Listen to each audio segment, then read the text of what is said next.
suas 39 primeiras edições, nosso congresso foi presencial, com grande sucesso. Veio a pandemia. O desafio de realizá-lo à distância mostrou-se uma oportunidade. Aprendemos a tirar partido da internet e repetimos o sucesso. Agora, para nossa imensa alegria, o pior da pandemia parece ter passado. Assim, podemos voltar a nos encontrar. E vamos comemorar isso no maior centro de negócios da América Latina, na cidade de São Paulo, de dura poesia concreta e discreta beleza. Do ano que se comemora o centenário da Semana de Arte Moderna de 1922. Frente a acontecimentos recentes no mundo das artes, como os NFTs, e frente à perspectiva de realidade virtual e a realidade aumentada virem a fundar uma nova internet, certamente teremos muito o que discutir. Como sempre, vamos tratar de todas as novidades no campo da propriedade industrial, pois sabemos que marcas, patentes e desenhos industriais ocupam um lugar de destaque no mundo em transformação. E vamos festejar a possibilidade de voltarmos a nos ver frente a frente. Depois da experiência remota bem-sucedida, quem, por qualquer motivo, não puder estar em São Paulo, não ficará excluído de nosso congresso e poderá interagir com os presentes. Todos poderão assistir a todas as sessões simultâneas no momento que convier, pois o Congresso Internacional da BPI de 2022 será híbrido, como os novos tempos estão a permitir. E todas as sessões ficarão disponíveis na internet como desejam os nossos associados. É um novo desafio, mas estamos confiantes no sucesso. Afinal, São Paulo sempre foi palco de imensos desafios, da expansão de nosso território à independência, do sucesso de nossa indústria à grande revolução verde que impulsiona o Brasil e da afirmação de nossa cultura e nossas artes. A fronteira agora é no universo virtual e no ambiente de negócios que nele se constrói, totalmente dependente da melhor regulação possível da propriedade intelectual. Se preparem para as discussões instigantes do Congresso Internacional da Propriedade Intelectual da BPI. Será uma grande confraternização. Não perca!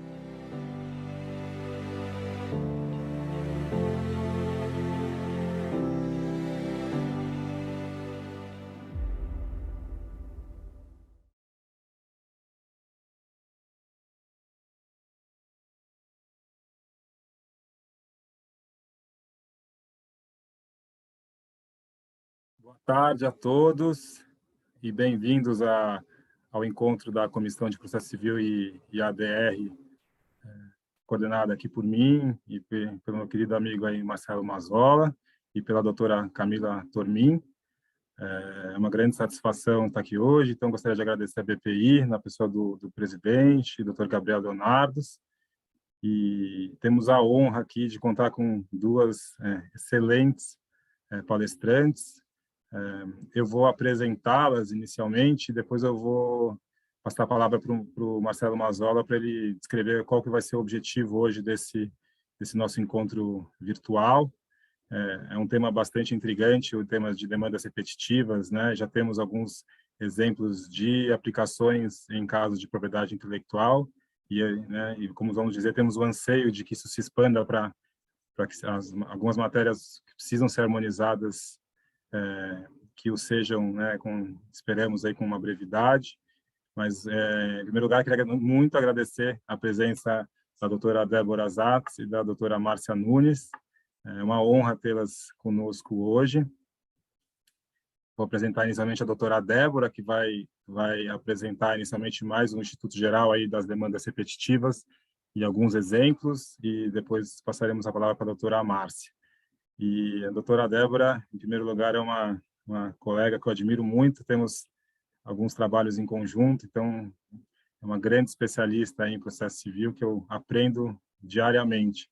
A doutora Débora Zatz, ela é mestre e doutora em Direito Processual Civil pela Faculdade de Direito da Universidade de São Paulo, da USP, e ela é advogada atuante desde 2012 junto a Antônio César Peluso, Advocacia, e Antônio de Pádua Sob Nogueira, Advocacia, que são especializados em resolução de litígios de alta complexidade, né, envolvendo ampla variedade de objetos, inclusive propriedade intelectual, que eu tenho a honra de trabalhar em alguns casos, com a doutora Débora e com o doutor Peluso, o doutor Antônio, e ela atuou como professora e monitora em cursos de extensão universitária e pós-graduação de enorme renome, que se eu ler todos aqui a gente perde o tempo da apresentação.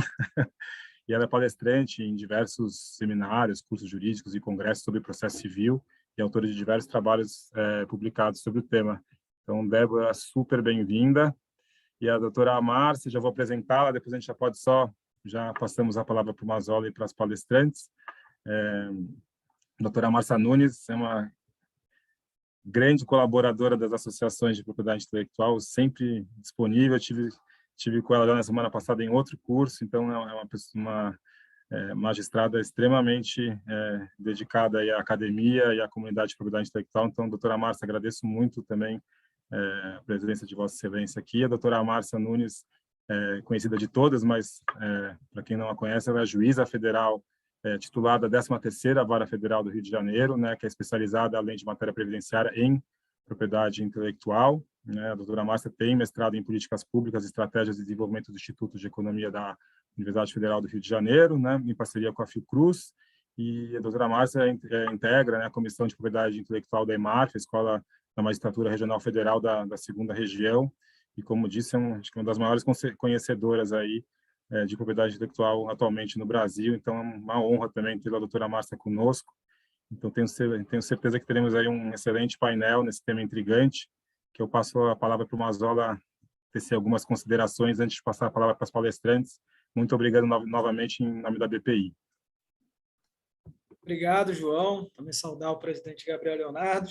Dizer da alegria de a gente ter esse painel aqui hoje com duas ícones, né? Uma mais no campo do processo civil, a Débora, e outra gigante da propriedade industrial, referência, formadora de opinião, a doutora Márcia Nunes. A doutora Márcia é aquela velha história. Independente se a decisão foi boa ou foi ruim para você, a decisão é bem fundamentada. Então, isso é uma coisa que eu posso afiançar, o que é muito bom, né? O que, de algum modo, dialoga com o processo civil, né, Débora? Porque as decisões fundamentadas são sempre, de algum modo, uma segurança, né, para quem busca o poder judiciário, independentemente de recursos ou não. A doutora Márcia também tem um teste, né, que ela desenvolveu para análise de critérios de patenteabilidade, enfim, que é o teste de motivação criativa, que já foi amplamente respaldado pelos tribunais, inclusive superiores. Então, isso mostra, né, a doutora Márcia na posição de vanguarda. E a Débora, que hoje vai fazer para a gente um panorama muito interessante, eu vi a apresentação já, não vou dar spoiler, sobre esse microsistema de casos repetitivos, como é que eles são formados, como é que em que situações é possível se ter um IRDR, né, ou um recurso repetitivo, como é que essas teses são formadas, e, por outro lado, a doutora Márcia vai tabelar, vai completar essa tabelinha, analisando, no contexto da propriedade industrial, quais foram já esses casos julgados em sede de repetitivo, em IRDR, e quais seriam possíveis questões a serem afetadas, a serem dirimidas, de modo a gente ter essa harmonização, né? Evitar o que a gente chama que é a dispersão jurisprudencial. Hoje a gente tem uma jurisprudência que a gente fala que é a jurisprudência, porque cada Câmara decide uma coisa, cada turma decide uma coisa, e a gente não tem previsibilidade, a gente não tem cognoscibilidade, a gente não tem calculabilidade. E sem um padrão de conduta determinado, a gente não tem segurança jurídica, e muitas vezes não tem isonomia.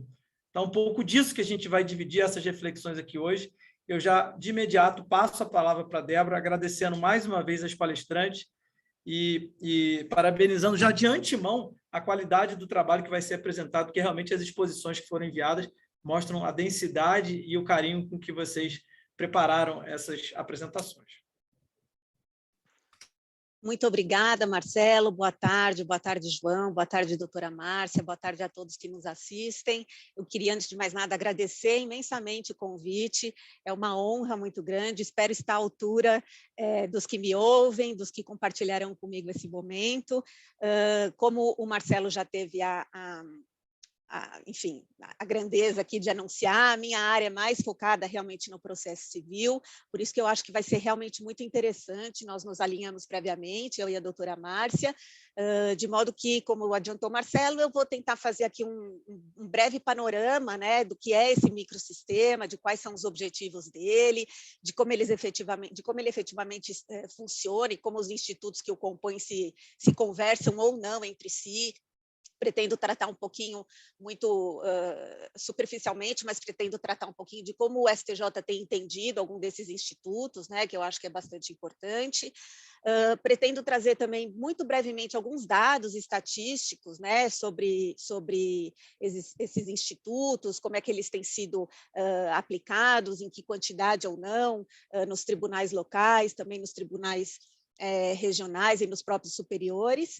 E aí, por fim, já entrando assim, digamos, nos casos mais específicos, eu vou contar um pouquinho de uma experiência num caso específico que não está diretamente relacionado propriamente à propriedade intelectual, mas é um assunto bastante afim, bastante relacionado, que diz respeito a direito de imagem.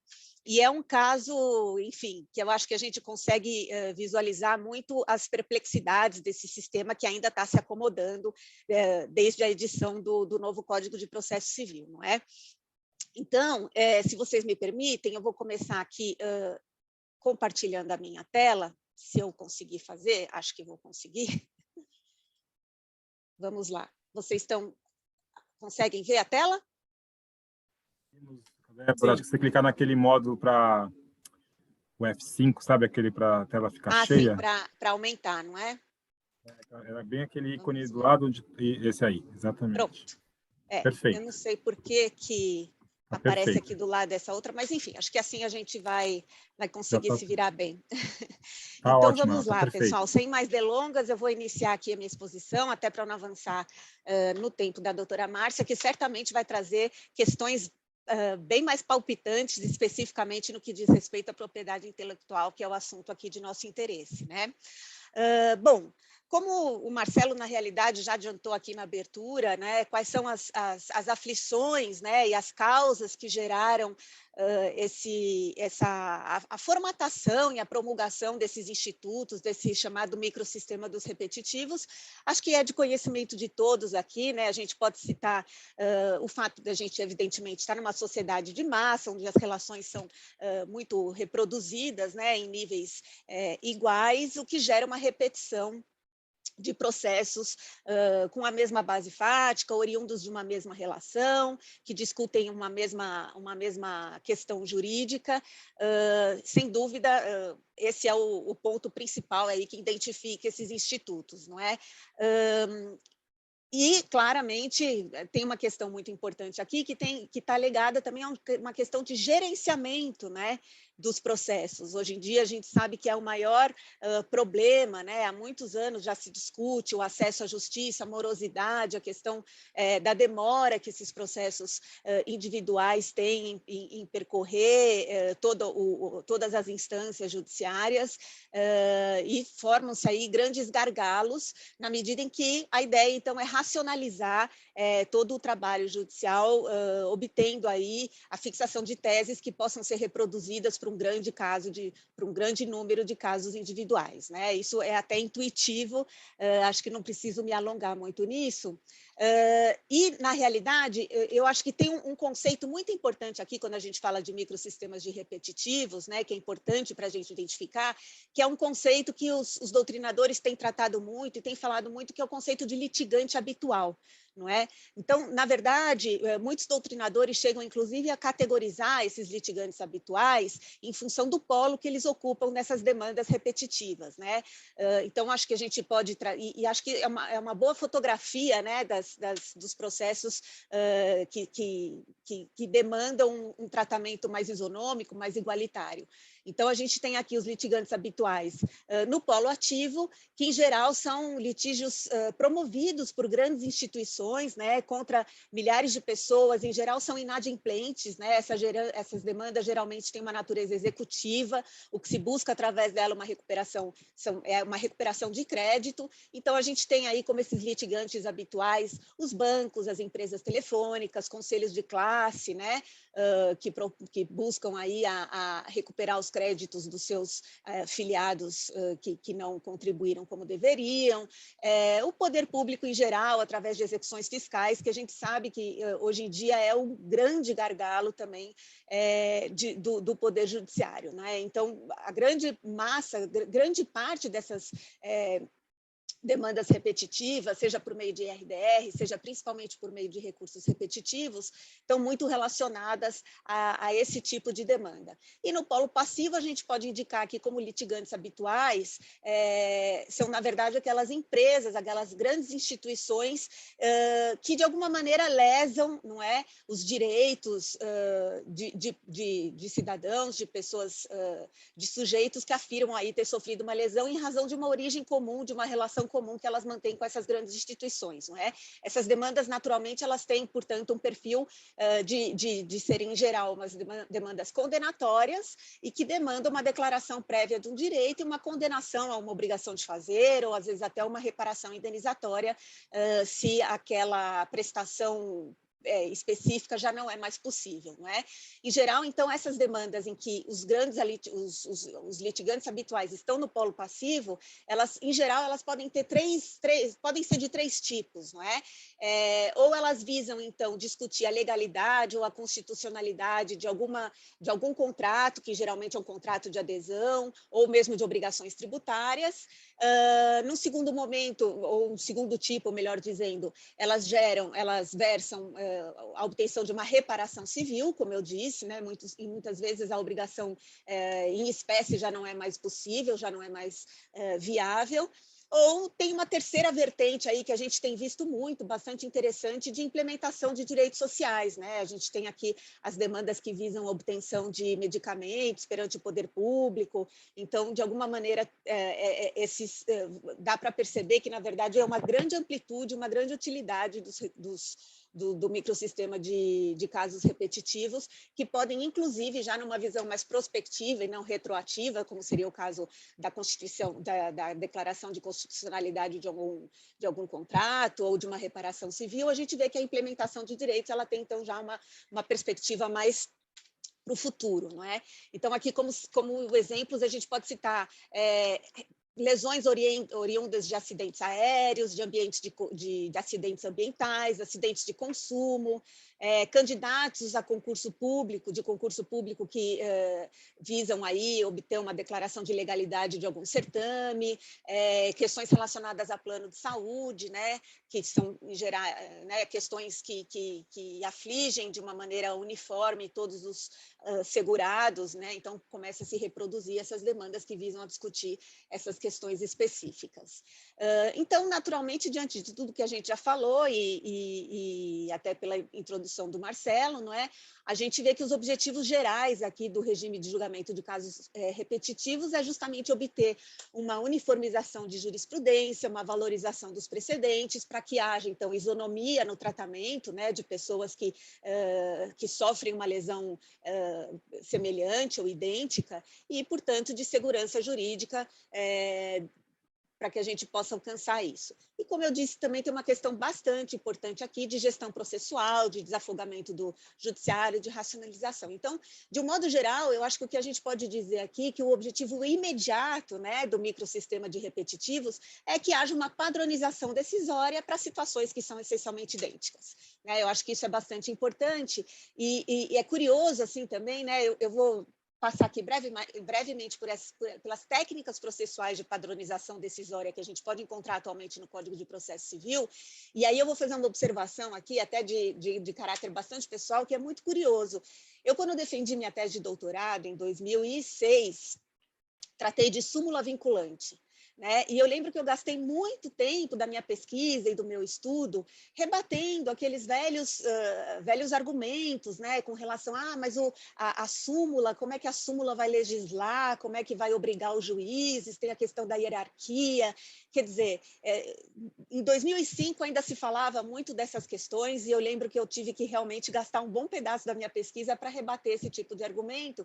E de lá para cá, né, nós estamos falando aí de 15 anos, 16 anos, um pouco mais, a gente teve aí uma evolução muito grande até na mentalidade dos operadores do direito, né? Aquela disputa entre civil law, common law, juiz não pode legislar, e a gente viu que, enfim, como já se previa, né, já no final da década de 90, esses sistemas, na verdade, foram se aproximando, de modo que atualmente o nosso sistema prevê, sem maiores perplexidades, né, várias técnicas de padronização decisória e de vinculação do sistema de justiça e até dos órgãos da administração pública a decisões que são obtidas aí a partir de um quórum qualificado, a partir de um debate qualificado, né? Então, dentre essas técnicas, eu acho que as mais importantes, que eu vou tratar aqui mais expressamente, mais detidamente, são o que se chama dos casos repetitivos, é o que está disposto no artigo 928 do Código Civil, que trata, portanto, desses dois institutos, digamos, o incidente de resolução de demandas repetitivas e o recurso especial extraordinário repetitivos, né, os chamados recursos repetitivos, que são, na verdade, institutos homólogos, né? Dá para a gente dizer que o incidente de resolução de demanda repetitiva seria o instrumento, né, a técnica processual mais adequada e vocacionada para os tribunais locais e os TRFs, para que eles uniformizem, então, a sua jurisprudência. E os recursos repetitivos seria o espelho, digamos, desse instituto, perante os tribunais superiores, né? Esse seria o tal do microsistema que se diz, né? Então, microsistema estrito sensu, quando a gente fala de microsistema de repetitivos estrito sensu, basicamente a gente está se referindo aí aos IRDR e aos repetitivos. Agora, esse microsistema lato sensu, ele é composto também de inúmeras outras regras esparsas no Código de Processo Civil e até na própria Constituição, que tem exatamente esse mesmo objetivo, de haver uma padronização decisória e uma vinculação dessa padronização para as instâncias judiciárias inferiores e dos órgãos de administração pública também. Então, a gente pode citar aqui a repercussão geral, que tem uma importância muito grande, né, da qual eu vou tratar muito brevemente aqui também. Então, tratarei brevemente desses 3 institutos.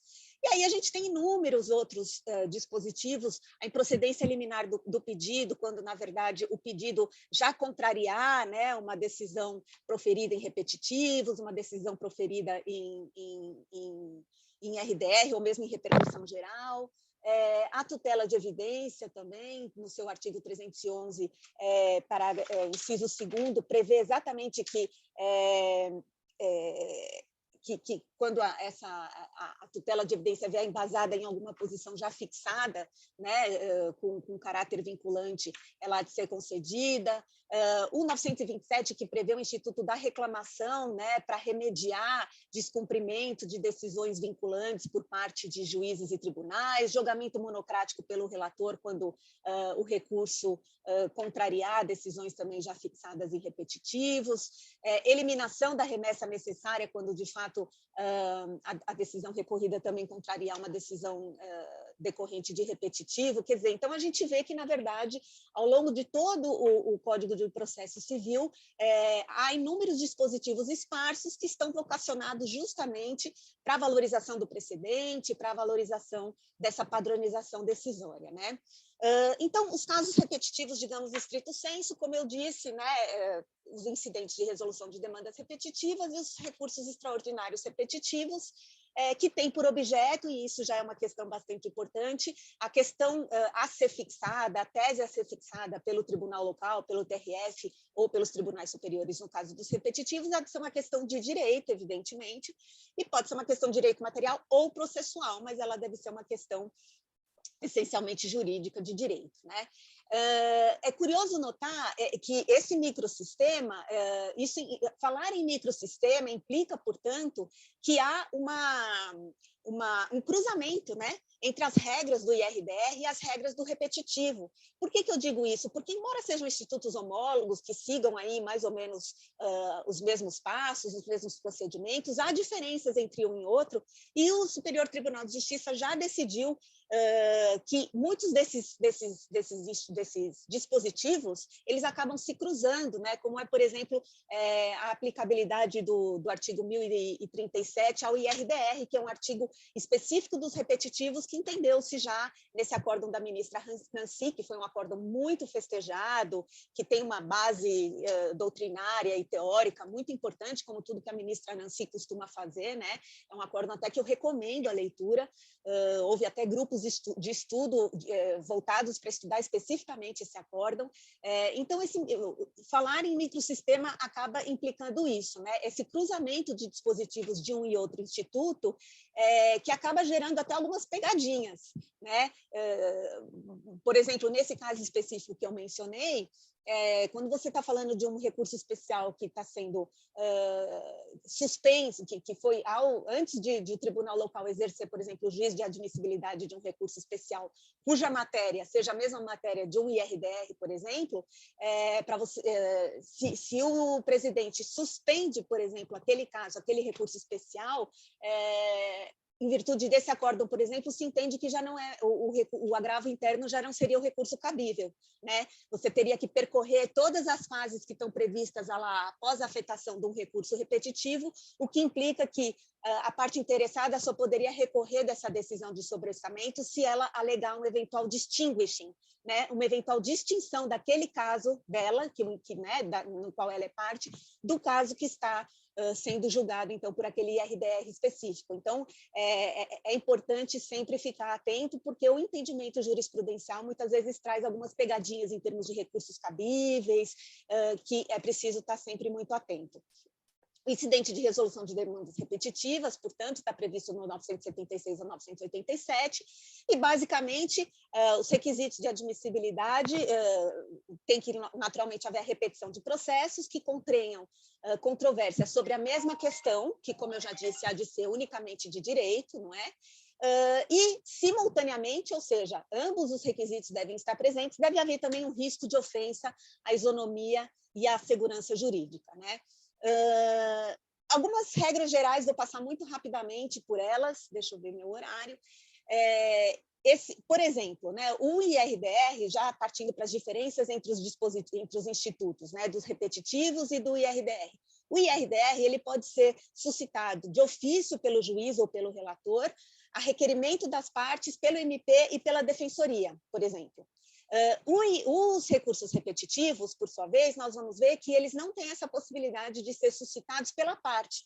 Então, aqui já é uma coisa bastante interessante, porque há possibilidade no IRDR, eventualmente dos próprios litigantes habituais, ou dos grandes litigantes, né, como se costuma dizer, selecionarem aqueles processos que realmente os interessam e as matérias que realmente os interessa para serem eventualmente pacificadas no âmbito daquele tribunal local, e suscitarem eles próprios esse incidente de resolução de demanda repetitiva, o que pode ser bastante benéfico em algumas situações. É óbvio que tem que ser feito aí há de se sopesar, né, os riscos e os benefícios, mas isso passa a ser um instrumento bastante importante para esses litigantes habituais, especialmente aqueles que costumam estar repetidas vezes no polo passivo, né, como eu mencionei no início da apresentação. De importante mais aqui, que eu acho que é importante, que vale mencionar, né, para também não ficar passando em muitos detalhes, após o juízo de admissibilidade do incidente de resolução de demandas repetitivas, há, em regra, ou deve haver a suspensão de todos os processos individuais e coletivos que tramitam sobre o mesmo assunto naquele estado ou naquela região, se a gente estiver falando de tribunal regional, federal. Portanto, aí a gente diz, né, a gente vê a questão já de racionalização e de gerenciamento do enorme volume de processos, quer dizer, a ideia é suspende tudo, vamos fixar a tese e aplicar após de uma maneira racionalizada, e aí você já mata milhares de processos que deixam de ter aí, deixam de despender energia, custo do Poder Judiciário para aguardar uma decisão unânime que seja aplicada igualmente em todos os casos, não é? Como eu já mencionei também, o interessado pode requerer o prosseguimento do seu caso específico, desde que ele demonstre essa distinção ao seu caso individual, que é o que é o instituto que a gente acabou importando, como eu disse, da Common Law, quer dizer, há de se fazer o distinguishing entre aquele caso, a base fática daquele caso dele específico, do interessado, e do caso que está sendo julgado pelo Tribunal Superior ou mesmo pelo Tribunal Local, se for IRDR.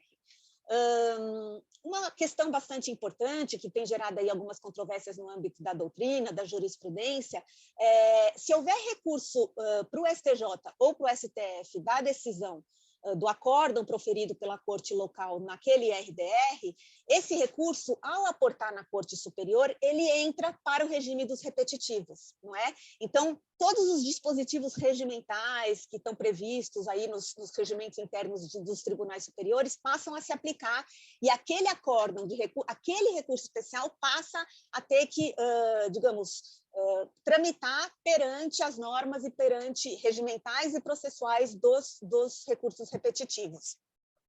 Isso é bastante interessante porque, de alguma maneira, até contraria um dispositivo expresso do CPC, no sentido de que esse recurso ele tem efeito suspensivo op legis, né? Então, há um dispositivo expresso do CPC que dispõe que esse recurso especial contra o acórdão proferido em IRDR tem efeito suspensivo, porém, já houve casos em que, uma vez aportado esse recurso no Superior Tribunal de Justiça, por exemplo,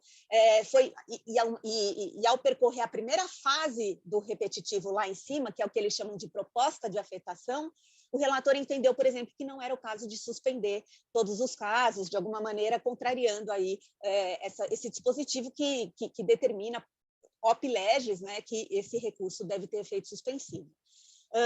Uma questão muito importante também que eu já mencionei, que aqui se encontra representada nesses dispositivos, no parágrafo 1º do 938 e no artigo 138, é que, naturalmente, esse precedente que passará a ser vinculante, a ideia é que ele seja proferido após um amplo debate, um debate qualificado, com participação da sociedade civil, por meio das audiências públicas, com participação de tantos quantos forem possíveis a Michicuri, não é? De instituições e entidades ligadas àquele tema específico que poderão contribuir para o debate com pareceres, com argumentos. Então, a ideia é que se tenha realmente um precedente qualificado para que ele possa servir mesmo de orientação vinculante em relação àquela matéria.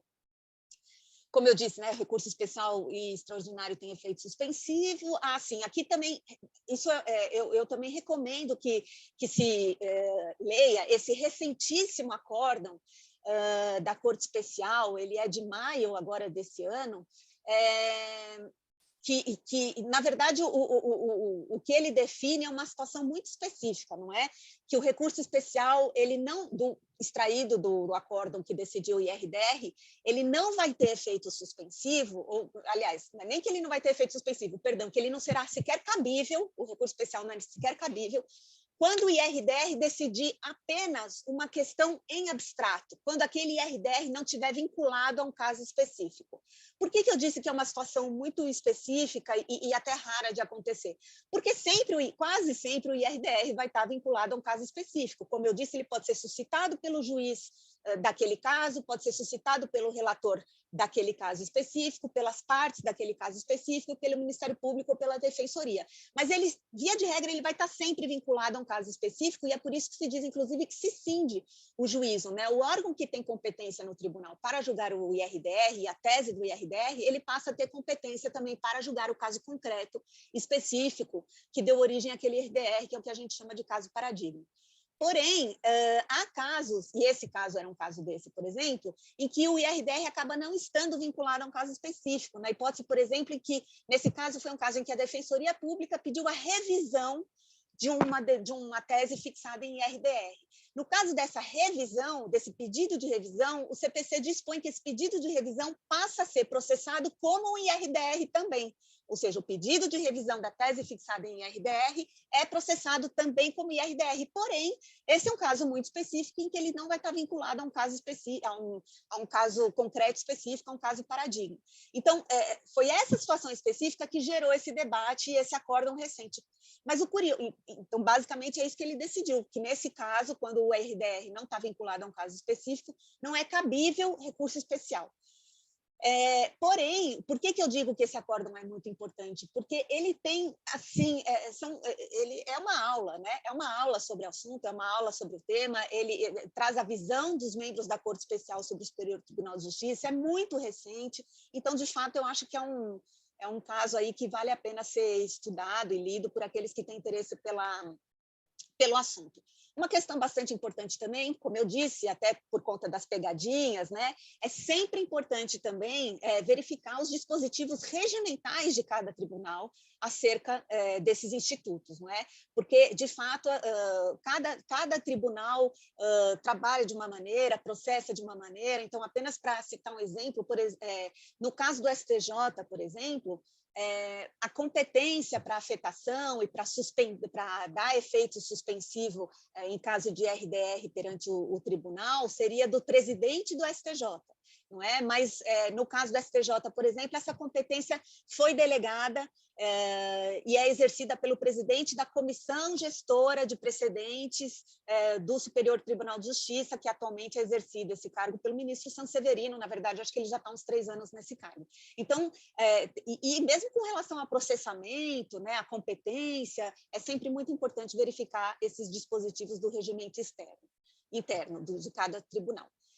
Bom, os recursos especial e extraordinários repetitivos, como eu disse, né, eles são espelhados, o procedimento é bastante semelhante, mas tem algumas diferenças bem importantes. Por exemplo, no caso dos repetitivos, a afetação só pode ser feita ou pelo presidente ou vice-presidente do tribunal local.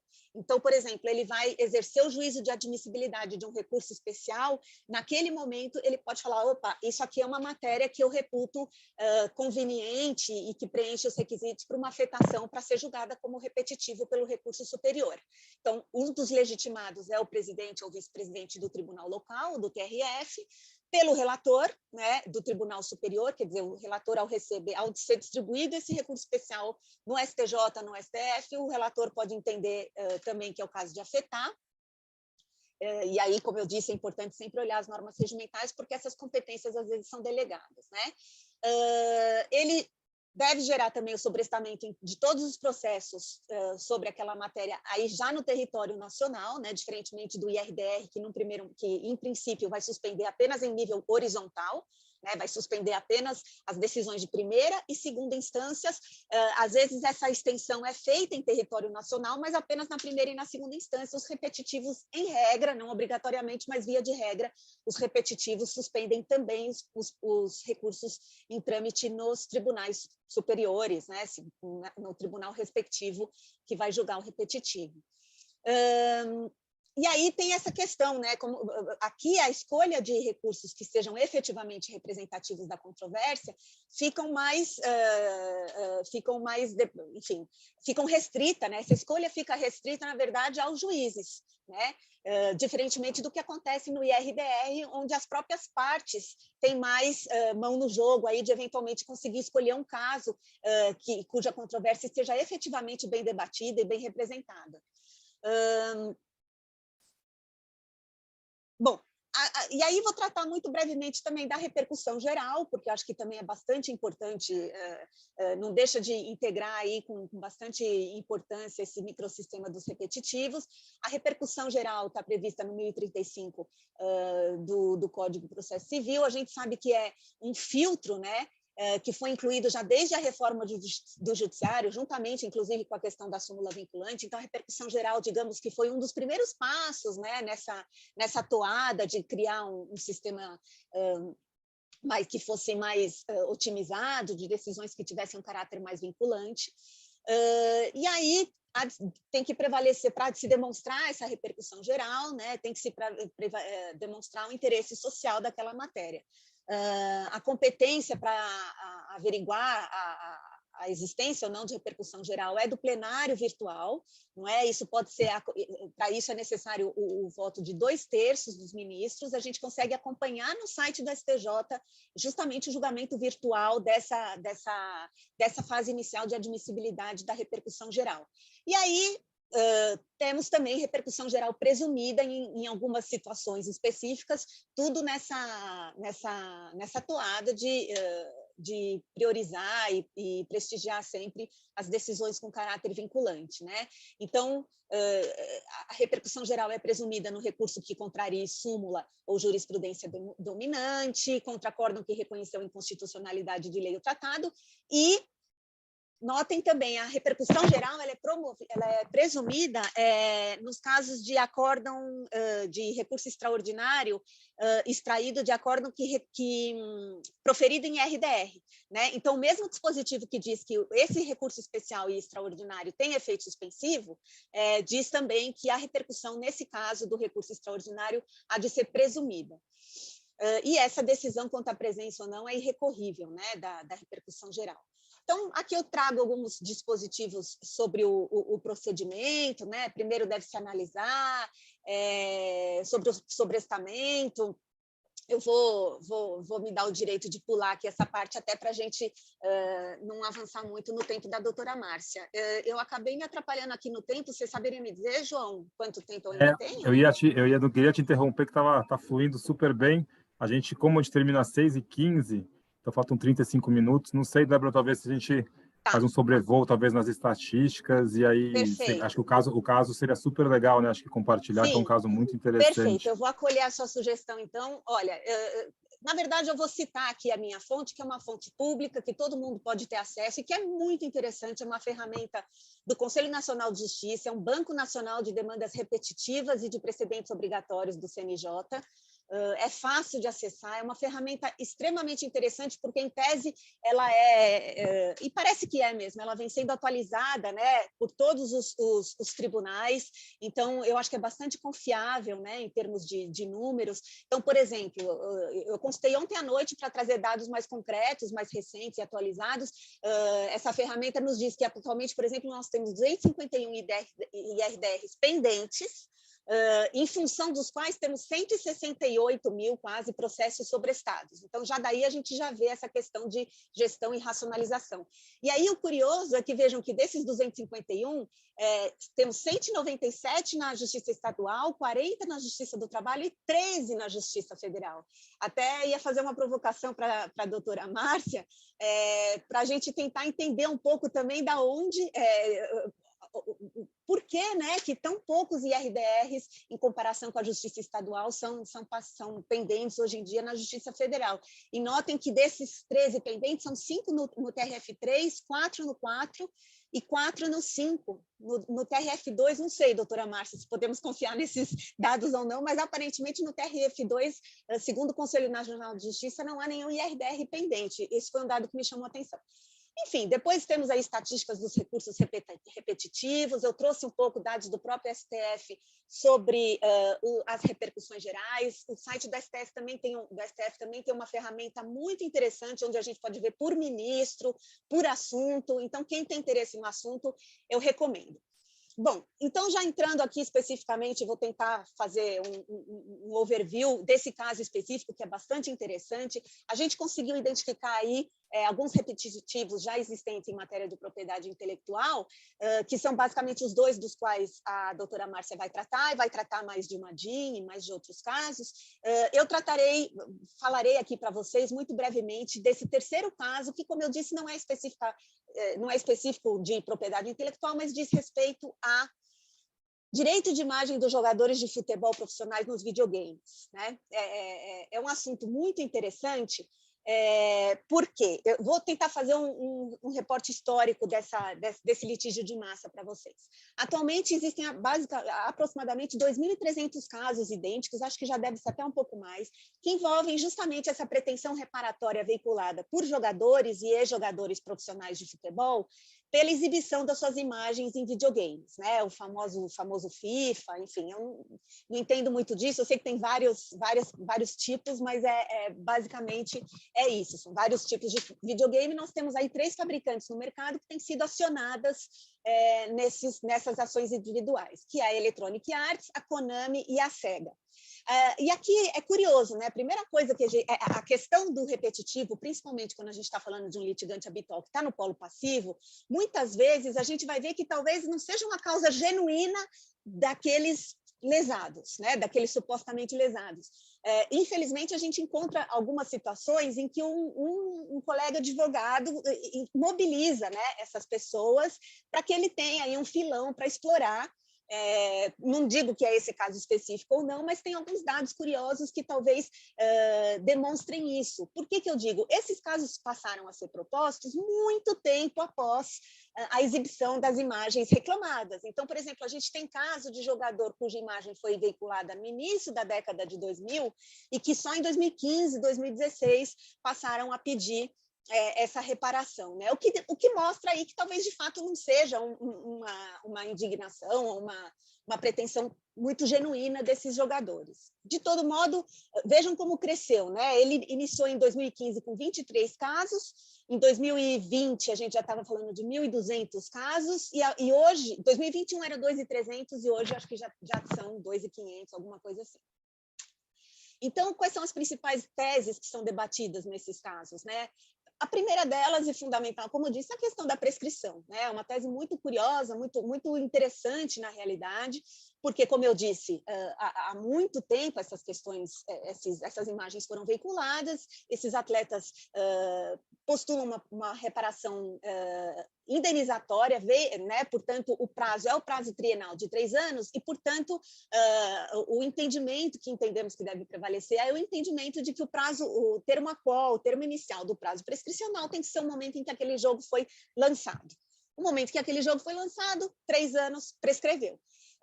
O Tribunal de Justiça de São Paulo, por exemplo, que é onde tem tramitado a maior parte dessas ações, tem tido um entendimento um pouco diferente, que está sendo questionado e debatido no STJ, no sentido de que o fato desses jogos ainda estarem no mercado configuraria aí uma violação continuada.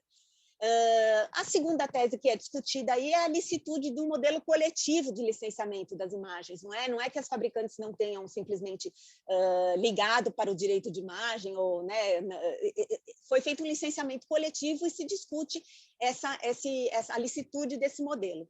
E uma terceira tese bastante importante é o parâmetro indenizatório, né, para que haja aí uma indenização que seja compatível com que o mercado diz que aquela imagem deveria ter sido, como ela deveria ter sido remunerada e não foi. Qual é a perplexidade desse caso, né?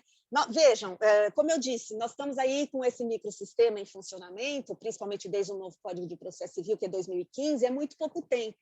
Então, veja, esse caso ele acabou gerando, além dos casos individuais, nós temos 2 IRDRs que foram propostos, um pedido de suspensão de liminar no STJ, uma afetação regimental no STJ, uma afetação de recursos repetitivos no STJ e temos já 10 embargos de divergência pendentes na segunda sessão do STJ.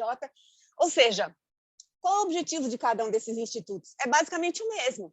Mas vejam vocês que a gente tem aqui, em várias instâncias, em várias esferas, institutos que almejam, no final, ao fim e ao cabo, tem o mesmo objetivo, né? Que haja uma padronização dessas teses e que elas possam ser fixadas equanimemente para todos os casos, né? Então, acho que meu tempo já bateu, João? Ou ainda tem mais um pouco? Débora, acho que a gente já tem que talvez encerrar para passar para a doutora Então, Márcia, talvez. Perfeitamente, eu não vou avançar mais para não tirar, e talvez nos debates a gente possa focar um pouco mais nos detalhes e nas perplexidades desse estudo de caso, e eu possa tratar um pouco mais, por exemplo, um dos IRDRs foi suscitado pela parte, outro IRDR foi suscitado por uma magistrada, tem todas essas questões, esses detalhes que são realmente bastante interessantes, que a gente pode eventualmente retomar se sobrar um tempinho mais para frente. Eu agradeço muito a atenção, peço desculpa é um assunto muito palpitante, e de fato é difícil fazer caber aí no prazo exíguo, mas eu tenho certeza que a doutora Márcia vai animar ainda mais a tarde de vocês agora. Excelente, Débora, muito obrigado, e sem mais delongas eu passo a palavra para a doutora Márcia fazer a exposição. Se tiver um tempinho, a gente volta aí nesse estudo de caso, que realmente é super interessante. Obrigado, Débora. Eu que agradeço.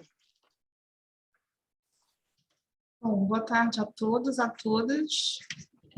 Eu consigo compartilhar a tela? A Débora acabou de sair a tela. Agora sim. Bom, então, enquanto... minha assistente chegou.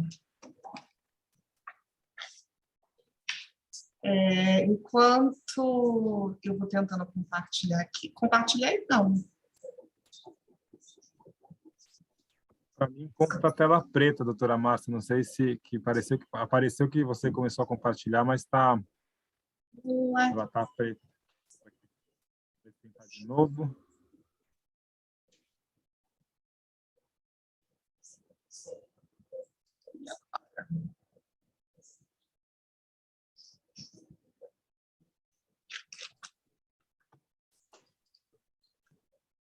Gente, essas coisas eu vou lhe dizer. Interromper. Talvez se tiver duas E telas. agora? Aí, foi. Agora acho que é só colocar aí nesse ícone e vamos que vamos. Foi? Visualização. Só colocar, doutora Marcela. Eu já mudei a visualização, já coloquei. Já, para a gente ainda está aparecendo as imagens laterais aqui dos slides.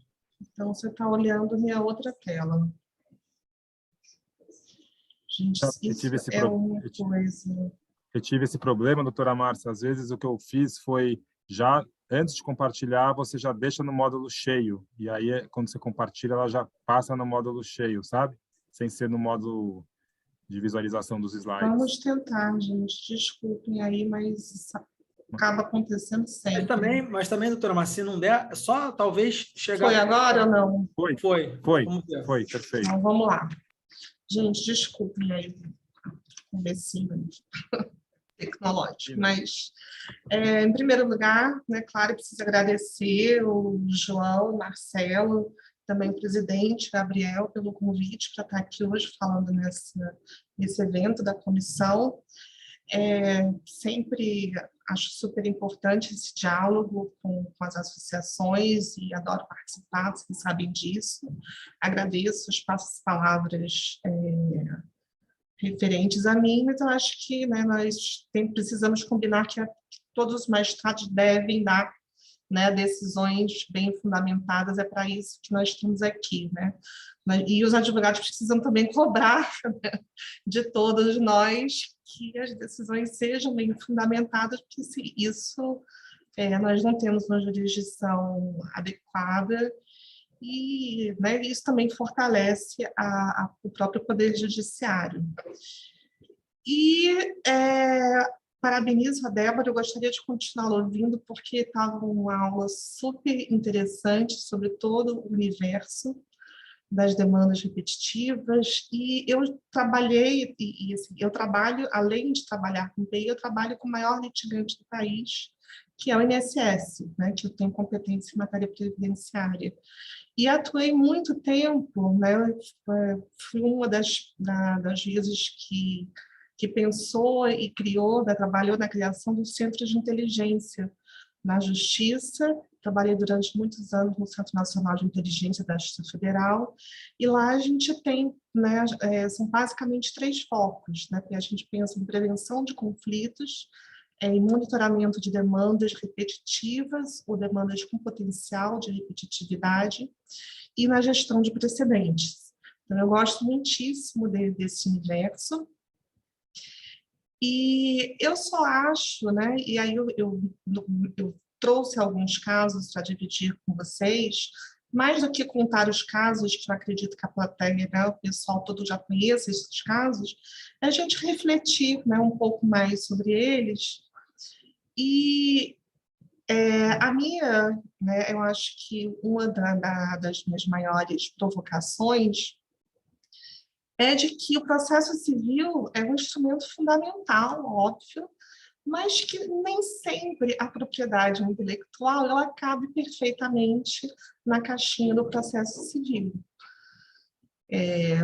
Um grande exemplo, né, acho que o maior exemplo que a gente pode dar é o exemplo da coisa julgada. A gente tem um dispositivo no CPC dizendo que a coisa julgada ela só acontece entre as partes, mas num processo de marcas, num processo de patentes, né, se eu anular uma patente, eu anulo e aquilo vai gerar efeitos, né, vai gerar reflexos para todos os concorrentes. Né, na marcas, a mesma coisa. Então, né, é uma reflexão que eu acho que vai perpassar as minhas falas sobre os casos que eu trouxe. O primeiro caso que eu trouxe é o do tema repetitivo 950 da STJ, que foi, né, foi o primeiro caso que nós tivemos em matéria de PI, que foi afetado em 2016 e julgado em 2017. Esse caso ele foi oriundo de um processo da Justiça Estadual de São Paulo, mas, coincidentemente, existia um processo na Justiça Federal, que foi um processo da minha vara, né? Foi um processo que eu dei a sentença. E quando eu dei a sentença, eu trouxe as imagens para a gente refletir juntos. Eram 2 perfumes, né? Um processo da Natura contra a Jequiti, né? 2 grandes do segmento de produtos de beleza, né? De higiene pessoal. E, na época, a Natura tinha esse perfume Horus e a Jequiti lançou um ouro. E um ouro com uma embalagem muito parecida, com elementos parecidos. E também tinha a discussão do erva doce, que tinha a Natura erva doce e o Jequiti erva doce mais. E a Natura alegava, né, que estava havendo concorrência desleal por parte da Jequiti e pedia a nulidade dos registros que a Jequiti tinha obtido. Só que, se vocês viram as imagens dos produtos que foram trazidos, as imagens das marcas eram bem diferentes. Né? Eu tinha que fazer um confronto entre esse Horus, aí de cima, contra o ouro, que era um ouro bem diferente, né, que estavam aí embaixo, com diversas variações, né, ouro blanc, ouro rosé. Eu devo dizer que a Jequiti, depois, ela mudou a embalagem dos produtos por conta da ação lá de São Paulo. E também, né, a gente tinha a marca Natura Erva Doce, que erva doce é uma coisa, um ingrediente popularmente usado em produtos de beleza, com o Jequiti Erva Doce. E a minha decisão, no caso, foi de que não havia colidência em nenhum dos casos. Falando muito em termos gerais, né, não havia colidência entre o Horus e o ouro, porque a pronúncia era diferente, a ideologia era diferente, e visualmente, nós estamos falando em termos muito gerais, tá, gente? Não haveria colidência, elas poderiam conviver. E, da mesma maneira, a erva doce, né, os erva doces poderiam conviver, ainda mais que estavam atreladas sempre à marca principal de cada uma das empresas litigantes. Só que a minha decisão, é óbvio, né, como eu falei para vocês, ela levava em consideração as marcas tal como registradas. O fato é que, né, nas prateleiras, elas se apresentavam dessa maneira, né? A ouro, depois, a Jequiti Ouro acabou mudando um pouco para se distanciar da Horus. E esse processo, o processo da Justiça Estadual, virou tema repetitivo, exatamente porque existiam decisões conflitantes, né? A gente tinha a minha decisão, a minha decisão dizendo que não havia colidência, que elas poderiam conviver, mas tinha a decisão da Justiça Estadual dizendo que estava, sim, havendo uma violação de trade dress, estava, sim, havendo uma concorrência desleal. E a tese, então, foi firmada com base, nesse caso, falando, né, que a Justiça Federal cabe impor sempre a distinção de uso de marcas registradas e a Justiça Estadual vai tratar dos outros aspectos eventualmente relacionados a marcas. Trade dress, concorrência desleal e alguma outra questão.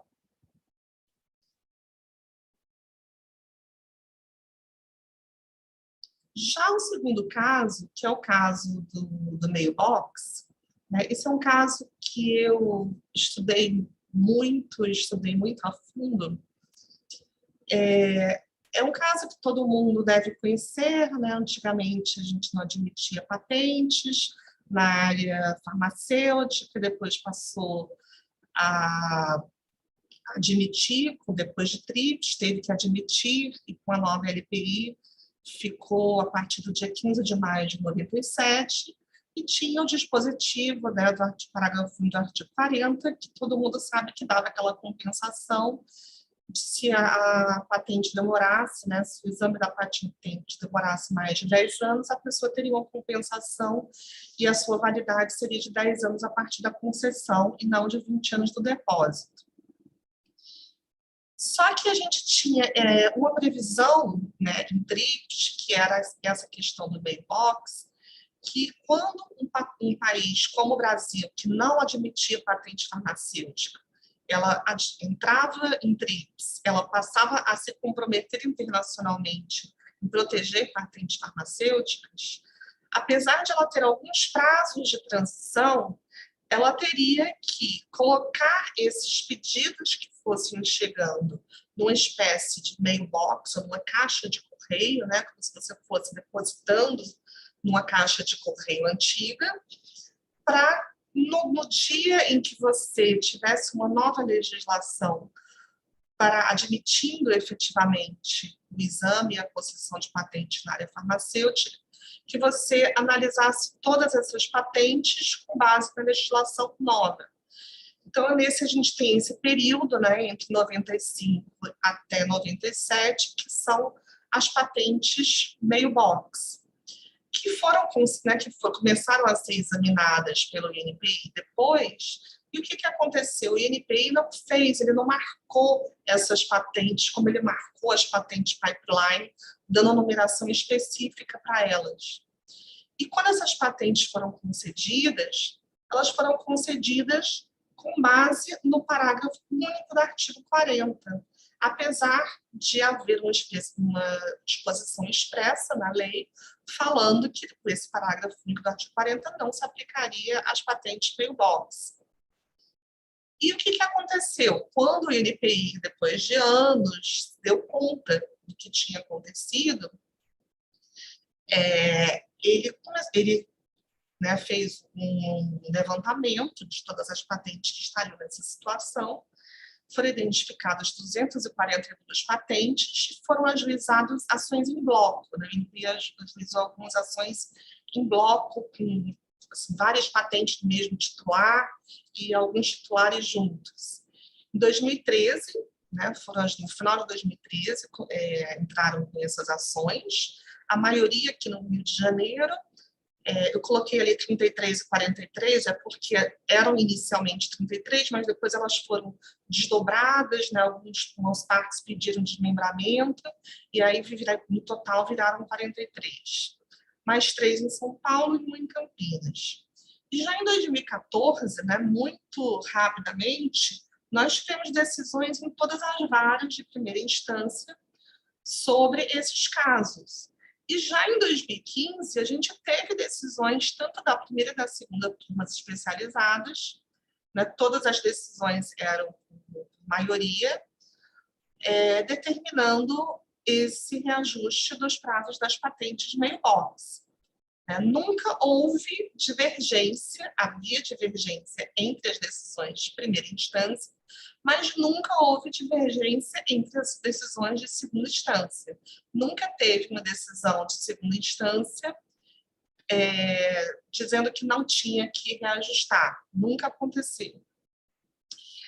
E eu trouxe aqui uma tabelinha, né, dessas 200 e tantas patentes. É muito interessante a gente constatar que a grande maioria delas acabou, né, com um acordo ou com renúncia administrativa, ou, assim, as patentes não deveriam ser tão interessantes, né, não avançaram, que os titulares não se importaram muito em perdê-las. Apenas algumas poucas tiveram recurso para a segunda instância, depois recurso para tribunais superiores.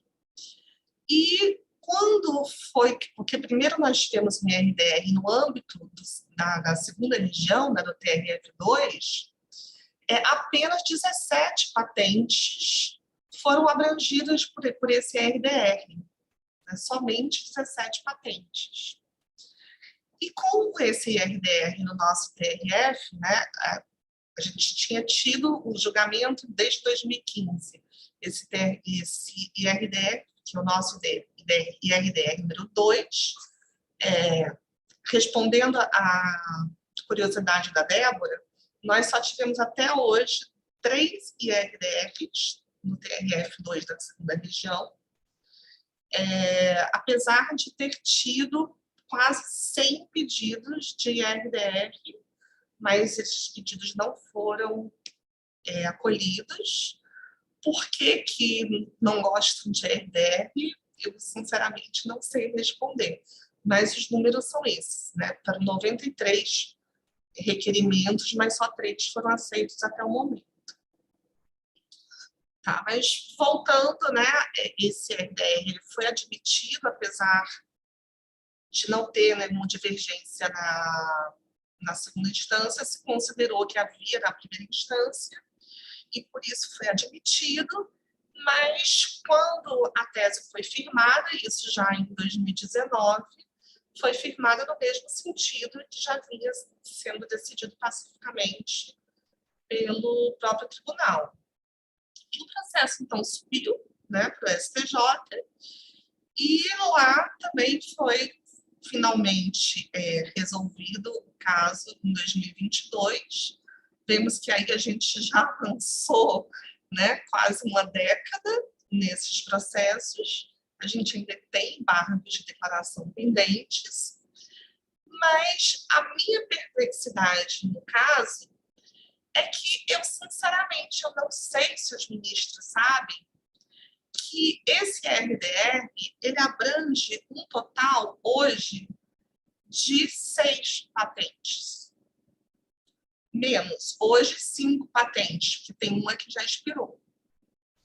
Né? São 6 patentes que iriam expirar entre 2022 e 2023. Então, o que acontece? Provavelmente, quando esse RDR acabar, ele já vai ter alcançado o objetivo dele, que era que as patentes ficassem válidas até acabar o processo judicial.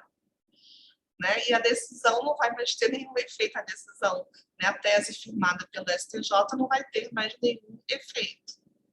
Né? Então, na prática, nada vai acontecer. Um processo, né, que não é repetitivo, mas que foi, né, o grande julgamento do ano passado, eu acho que né, de todos os tempos, que foi o primeiro julgamento, né, sobre patentes, grande caso de propriedade intelectual que foi julgado pelo Supremo, né, o famosíssimo caso do parágrafo único do artigo 40, mas que mesmo nele também a gente vê talvez uma ausência de conhecimento ou de entendimento sobre a relevância dos temas de propriedade intelectual pelos tribunais superiores, porque você tem, desde 2013, foi ajuizada a primeira ADIM, desde 2016, foi ajuizada, né, a segunda, a que foi julgada. Então, a gente teve 5 anos para ser julgada essa ADIM, e ela só foi julgada, assim, no meu entender, né, eu acho que ela só foi a julgamento por conta da pandemia. Se não fosse a pandemia, ela não teria sido julgada, como ainda não foi julgada a ação do pipeline, né, a ADI do pipeline. Não foi julgada até hoje, e eu acho que ela com certeza, até mais antiga. Ela é de 2009, e no dia que ela for julgada também não vai ter mais relevância nenhuma, porque todas as pipelines já expiraram. Esse tema, né, eu sinceramente não sei se o Supremo ficou, se ele gostou de julgar a propriedade intelectual, o que aconteceu, que criaram esse tema, que é a disputa do caso Apple contra Gradiente sobre a marca iPhone. E eu li todo o acordo, li a decisão, eu não entendi qual é o objetivo, eu não entendi, eu tentei pensar, né, qual seria outro caso no Brasil, em que a gente tivesse uma discussão sobre a exclusividade da API em razão da demora na concessão do registro de marca, concomitante ao surgimento de uso mundialmente consagrado da mesma marca por concorrente.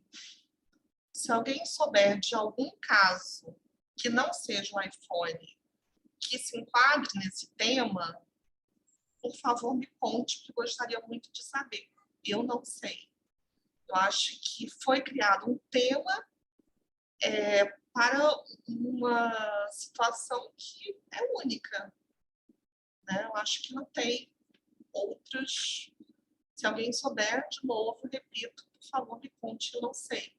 E aí ficam as perplexidades, que talvez falte conhecimento sobre o dia a dia, falte entendimento sobre a prática, né? Sobre o que está acontecendo realmente no mundo da API, para se destacar esses temas. Enquanto isso, a gente tem outros temas que nós gostaríamos que fossem destacados e pensados e refletidos, que não são. E o que acontece é que, muitas vezes, a gente tem uma decisão do STJ, quando a gente finalmente consegue ter uma decisão sobre um determinado tema, aquilo passa a ser aplicado como se fosse um precedente. E talvez, se aquilo fosse para outra turma, talvez se aquilo fosse mais refletido, pudesse ter uma solução diferente. Esse caso do direito de precedência, né, é um caso que eu acho que é muito efusivo, porque a gente tinha uma jurisprudência super pacífica no TRF2, em um sentido, temos um julgado da terceira turma do STJ no sentido completamente diferente. E, a partir daí, eu venho sentindo na minha prática que parece que abriram-se os portais e nós temos alegações de direito de precedência agora, né, das mais diversas possíveis. E, muitas vezes, sem critério, né, sem observar nenhum critério. E isso eu acho que mereceria uma reflexão maior dos órgãos superiores. Outra coisa, outro assunto, esse ao contrário, a gente pode encontrar diversos acordos do STJ falando sobre marcas e nomes, mas uns falam sobre territorialidade, outros falam sobre confusão, outros falam de especificidade. E eu peguei um que falou agora, um acordo recente de 2021, dizendo que o nome empresarial ele tem que ser utilizado exclusivamente para a finalidade a qual ele se destina, e não com a função de marca. E aí eu fico me perguntando, é isso que acontece na prática? Na prática, a gente tem uma distinção clara e específica entre o que é nome empresarial e o que é marca, ou os institutos se confundem? E é exatamente por isso que as pessoas vão brigar na justiça. Então, essa falta de compreensão, eu acho que precisa, né, em matéria de marcas e nomes, deveria haver um esforço no STJ para resolver essa questão de uma maneira mais assertiva. Prescrição ou decadência, também a gente tem uma decisão do STJ falando sobre prazo prescricional, mas a gente também tem outros acordos dos tribunais regionais falando de prazo decadencial. É uma questão, para mim, que também deveria ser melhor debatida, ser mais debatida, e poderia ser, né, objeto de pacificação, até porque é uma questão fundamental, né, para a segurança jurídica. A questão da prejudicialidade externa, nós, infelizmente, né, enfim, nosso sistema é esse, nós temos essa dualidade de estadual e federal, cada um com a sua competência, né, específica em matéria de propriedade industrial, mas muitas vezes nós temos problemas em relação a liminares que são concedidas na Justiça Estadual, e depois a pessoa entra com a Federal, pedindo também uma liminar, e é suspenso, né, aparece suspensa a patente, ou é suspensa a marca. Isso, às vezes, pode gerar barulhos, né, ruídos entre os próprios órgãos do Poder Judiciário. E eu acho que seria muito melhor se a gente tivesse uma definição de se há ou se não há necessidade de suspensão dos processos, de reconhecimento de prejudicialidade externa, coisas do tipo. Outro caso, né, que eu acho também super interessante, que é falando sobre teoria da diluição, né, o caso Perdigão, que o STJ colocou, né, nesse acórdão, que a proteção da diluição ela está intrinsecamente relacionada à marca de alto renome, né? É uma construção jurisprudencial que não é 100%, né? Não é, digamos assim, respaldada toda a doutrina, né? Eu acho que não é uma coisa totalmente pacífica, né? Eu acho que mereceria também uma maior discussão e uma eventual pacificação sobre esse tema. Além disso, né, eu trouxe esses exemplos, mas claro que eu não tenho nenhuma pretensão de esgotar nenhum tema, acho que a gente tem várias outras possibilidades de pensar em outros temas, como secondary meaning, né, questões de degenerescência. A gente está tendo muitos processos também falando sobre TERCEL, né, princípio da CUP, e eventualmente até sobre patentes, né, sobre critérios de patenteabilidade, sobre prova pericial também. A gente tem várias decisões, né, mas poderia alguns pontos específicos poderiam ser eventualmente ser tratados em sede de repetitivos. E eu queria fazer eu sei que o tempo já está esgotado, mas eu queria fazer só duas últimas observações. Primeiro, né, que eu acho que isso que todo mundo fala, né, da segurança jurídica, da autonomia, isso é fundamental, mas eu acho que é muito necessário, e a gente espera que venham boas iniciativas, já estamos tendo algumas, né, plataformas de desenvolvimento do Poder Judiciário e outras iniciativas, em que a gente consiga, né, que o próprio Judiciário consiga ter acesso aos seus próprios dados. A gente espera que nos próximos anos, com inteligência artificial, com outras iniciativas, a gente consiga, porque a verdade é que muitas vezes o próprio Judiciário não tem acesso aos seus próprios dados, né? Nós temos que trabalhar com memórias, né? E não com dados efetivos. E a segunda coisa, né, voltando aos centros de inteligência, é para falar que os centros de inteligência eles estão a pleno vapor. A gente tem o Centro Nacional, a gente tem um centro aqui no Rio de Janeiro, e toda pessoa pode também propor, eventualmente, nas associações, podem propor temas para os centros, para que esses temas sejam eventualmente estudados e que sejam propostas, né, algum instrumento de gestão desses precedentes. Tá? Então é isso, gente. Obrigada. E estou aqui aberta para os debates. Excelente, doutora Márcia. Cobriu, né, esse tema, falar nesse pouco tempo, né? Tanto Débora quanto a doutora Márcia, a gente podia ficar aqui muito mais tempo.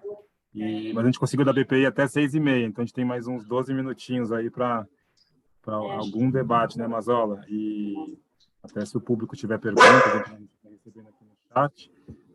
Eu acho que foi muito rico, assim, tanto a Débora dando esse apanhado acerca dos institutos, né, a formação de padrões decisórios, né, de observância obrigatória e as peculiaridades, né, que orbitam em torno de um sistema de precedentes no Código, uma racionalização da prestação jurisdicional, e como os advogados podem efetivamente utilizar isso na prática, né? Eu lembro que a gente antes, aqui nas prévias desse evento, tem questões processuais muito interessantes, porque dependendo do instituto, a gente está, por exemplo, no caso de RDR, a competência deslocada de uma turma especializada para o órgão de maior composição do tribunal. Então, você tem um quórum, a rigor, maior para julgar aquele RDR. Então, você tem um deslocamento da competência. Então, você tem algumas situações que têm reflexos práticos na vida do advogado de quem vai julgar aquilo, porque, a rigor, quem julga o RDR acaba julgando a causa. Então, você tem, sim, esse deslocamento da competência, é algo que impacta. A doutora Márcia, por sua vez, fez um sobrevoo sobre todas as matérias que já foram apreciadas, né, pelo STJ, principalmente pelo TRF2, em sede de IRDR e repetitivos. Existem alguns casos relacionados à API em incidente de assunção de competência, mas não era objeto aqui da fala, porque a gente tinha falado dos casos repetitivos, e o IAC, né, o incidente de assunção, não pressupõe repetição de processos, que é o caso lá das cultivares, aquele famoso caso envolvendo da Monsanto, que foi julgado pelo STJ. Mas muito interessante as provocações que a doutora Márcia faz também sobre alguns temas que podem estar maduros ou seriam elegíveis para serem afetados pela sistemática dos recursos repetitivos, e com isso se ter, né, uma harmonização, uma padronização decisória, porque realmente é muito ruim para os advogados, e aí a gente vive isso na prática. O cliente te pergunta uma questão, e às vezes uma questão de direito, né? Qual é o prazo disso? Ou o que acontece se eu fizer aquilo e você não sabe? Você fala, depende. Se cair na primeira turma, o entendimento é esse. Se cair na segunda, é aquele. Então, a gente joga o dado e torce para cair na Câmara, na turma que nos beneficia, né? Então, eu acho que, em última análise, essa harmonização de temas maduros, porque também aqui eu faço uma ressalva, não adianta a gente sair afetando e tornando tudo precedente se não há um amadurecimento da questão. Porque senão a gente acaba tendo superações de precedentes em pouco tempo, o que também gera insegurança jurídica. Então, acho que eram essas as minhas observações. Queria parabenizar tanto a doutora Márcia como a Débora pelas brilhantes exposições. E acho que se alguém quiser fazer alguma pergunta, João, eu teria algumas perguntas, mas vamos deixar ver se o público quer fazer ou você quer fazer para a gente avançar. Eu faço minhas palavras do Marcelo, também achei excelente as duas exposições. Fiquei com um gostinho de ouvir mais a Débora na parte do caso, mas acho que a gente pode, não sei se vão circular as apresentações também, quem tiver mais curiosidade também a gente pode disponibilizar a apresentação ali, que tem um detalhamento maior. Acho que adicionando uma matéria que talvez esteja madura, né, que talvez a doutora Márcia também tenha notado, porque é uma matéria típica da Justiça Estadual, que envolve indenização, né, doutora Márcia, que talvez uma seja, né, a questão da possibilidade da Justiça Federal determinar a abstenção, né, que já tem de alguma maneira algum amadurecimento aí que sim, a indenização acho que é mais polêmica, né, mas o tema de indenização, né, se exige prova do dano, né, num pedido de indenização, se o dano é presumido nos casos de propriedade intelectual, né, que o STJ tem muitas decisões nesse sentido, mas ainda, né, a gente vê muito nas defesas, ainda que não há prova do dano, né, que é um conceito mais do direito civil clássico mesmo, né, e algumas decisões eu percebo, alguns tribunais locais, sobretudo, que não tem muita, enfim, afinidade com o tema da API, às vezes ainda saem uns argumentos de necessidade de prova do dano, né, então talvez esse é um outro tema, talvez, que eu usaria adicionar como uma possível matéria aí para termos uma definição mais clara aí do STJ e pacificar isso num tema também. Mas fora isso, eu também só queria agradecer e parabenizar aí as ótimas palestras e fiquei com um gostinho aí de quero mais. Temos 8 minutos. Eu posso fazer uma pergunta para ambas as palestrantes? Lógico. Na verdade, é uma curiosidade, Débora e doutora Márcia, uma curiosidade mesmo, saber a opinião, né? Porque eu acho que é um tema polêmico. A doutora Márcia tocou na questão da prejudicialidade externa. E eu vou fazer uma conexão nessa pergunta que dê espaço tanto para a Débora analisar sobre o prisma processual, como para a doutora Márcia analisar sobre a ótica da API. A gente sabe que na Lei de Propriedade Industrial tem um dispositivo, é o 57, parágrafo 1º, que diz que a nulidade da patente pode ser arguida como matéria de defesa de forma incidental. Então, Débora, para que a gente que vive isso aqui todo dia, a hipótese é o seguinte: alguém entra com uma ação de infração de patente, o réu dessa ação, que tramita na estadual, vira e fala assim, não, essa patente é nula. Então, por esse artigo da Lei de Propriedade Industrial, seria possível se alegar a nulidade da patente como matéria de defesa. Teria uma perícia e essa decisão só teria feito interparte, só ali, né, atingindo autor e réu diferente de uma ação de nulidade que, a rigor, tem feito os erga omnes. E existe uma completa oscilação jurisprudencial se é possível ou não é possível, na Justiça Estadual, se alegar a nulidade como matéria de defesa, ou seja, examinar se a patente seria inoponível ou não ali naquela ação de infração.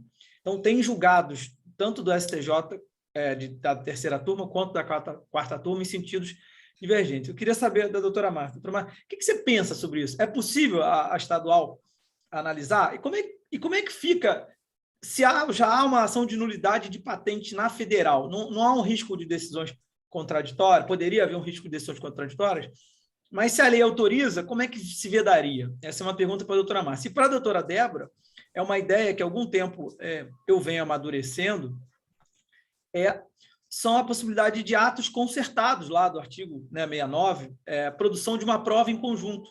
Se a tanto a ação de infração como a ação de nulidade estiverem mais ou menos no mesmo estágio, seria possível uma prova única, coordenada por ambos os juízos, para que essa prova única analisasse a questão da nulidade e a questão da infração. Então, eu devolvo a pergunta e a provocação para vocês. Não, bom que você faz a pergunta legal para a Débora e a pergunta tortuosa para mim, né? Marcela encurralou a doutora Márcia aí. Não, é livre. Eu acho o seguinte, que esse dispositivo tinha que ser mudado urgentemente, porque para mim não faz o menor sentido você ter nulidade de patente na área estadual. Você tem que ter nulidade de patente pelo juízo federal. Para mim, isso é bem claro. Eu acho que a nulidade deveria sempre ser suscitada no juízo federal. Agora, quem vai resolver essa bomba vai ser o juízo estadual, né? Porque eu vou atuar quando tiver um pedido. Claro. Tá? Agora, eu não veria nenhum problema, me metendo na pergunta para a Débora, eu não veria nenhum problema em ter atos concertados e fazer uma prova conjunta. Eu não veria nenhum problema. E, sem querer me alongar, mas falando um pequeno ponto sobre o que o João falou, da questão da indenização, eu acho que o próprio desconhecimento também da prática da API, né, se os ministros já tivessem conhecimento dessa prática da API, talvez eles mudassem de entendimento quanto à possibilidade da indenização ser fixada pelo juízo federal. Porque, para mim, também não faz o menor sentido a parte ir, né, para a Justiça Federal, pedir a nulidade, obter a nulidade, só então ela vai entrar na Justiça Estadual para pedir a indenização. Para mim, faria muito mais sentido que a indenização pudesse ser já fixada pelo juízo federal.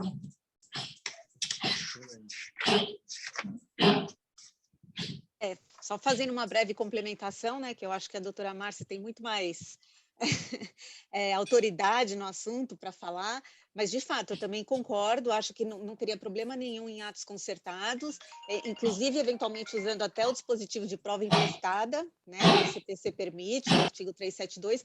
O que seria importante aí, evidentemente, é que o contraditório fosse, do ponto de vista processual, eu entendo que o importante é que o contraditório fosse devidamente cumprido e atendido, né, de você, eventualmente, trazer uma prova produzida num juiz estadual para o federal, que submeter aquela eventual prova ao contraditório, ou vice-versa, de maneira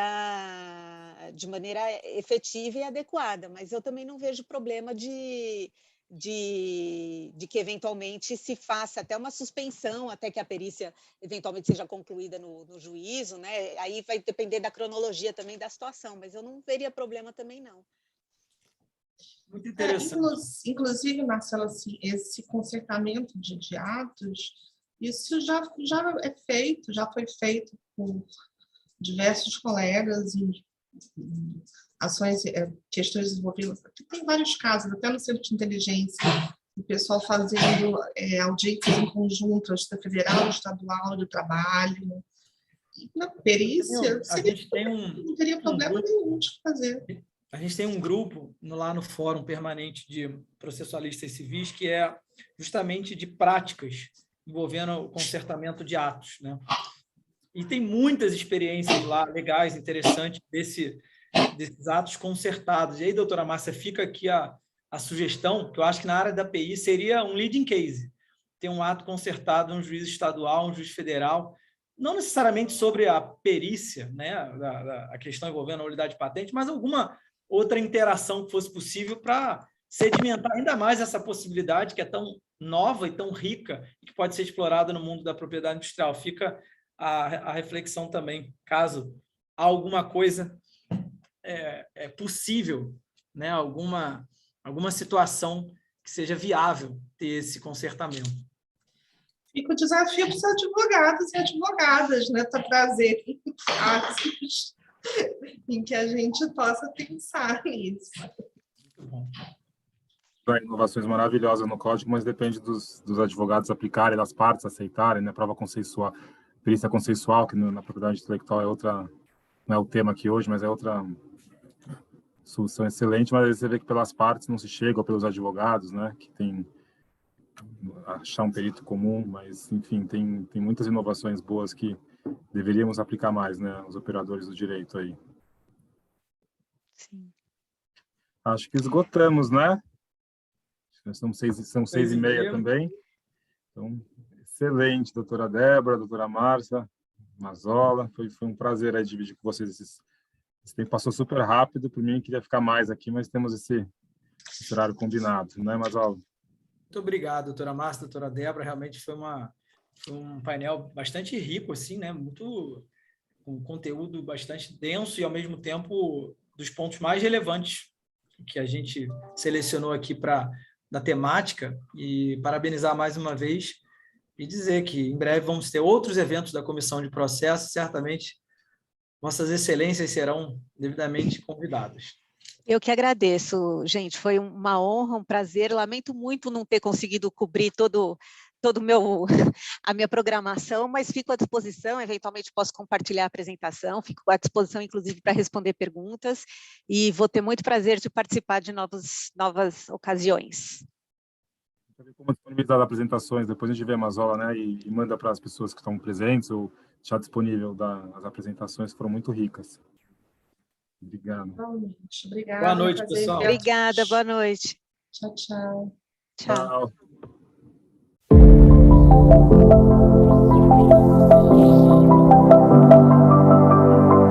Em suas 39 primeiras edições, nosso congresso foi presencial, com grande sucesso. Veio a pandemia. O desafio de realizá-lo à distância mostrou-se uma oportunidade. Aprendemos a tirar partido da internet e repetimos o sucesso. Agora, para nossa imensa alegria, o pior da pandemia parece ter passado. Assim, podemos voltar a nos encontrar. E vamos comemorar isso no maior centro de negócios da América Latina, na cidade de São Paulo. De dura poesia concreta e discreta beleza. Do ano que se comemora o centenário da Semana de Arte Moderna de 1922. Frente a acontecimentos recentes no mundo das artes, como os NFTs, e frente à perspectiva de realidade virtual e a realidade aumentada virem a fundar uma nova internet, certamente teremos muito o que discutir. Como sempre, vamos tratar de todas as novidades no campo da propriedade industrial, pois sabemos que marcas, patentes e desenhos industriais ocupam um lugar de destaque no mundo em transformação. E vamos festejar a possibilidade de voltarmos a nos ver frente a frente. Depois da experiência remota bem-sucedida, quem, por qualquer motivo, não puder estar em São Paulo, não ficará excluído de nosso congresso e poderá interagir com os presentes. Todos poderão assistir a todas as sessões simultâneas no momento que convier, pois o Congresso Internacional da BPI de 2022 será híbrido, como os novos tempos estão a permitir, e todas as sessões ficarão disponíveis na internet como desejam os nossos associados. É um novo desafio, mas estamos confiantes no sucesso. Afinal, São Paulo sempre foi palco de imensos desafios, da expansão de nosso território à independência, do sucesso de nossa indústria à grande revolução verde que impulsiona o Brasil, e da afirmação de nossa cultura e nossas artes. A fronteira agora é no universo virtual e no ambiente de negócios que nele se constrói, totalmente dependente da melhor regulação possível da propriedade intelectual. Se preparem para as discussões instigantes do Congresso Internacional da Propriedade Intelectual da BPI. Será uma grande confraternização. Não perca!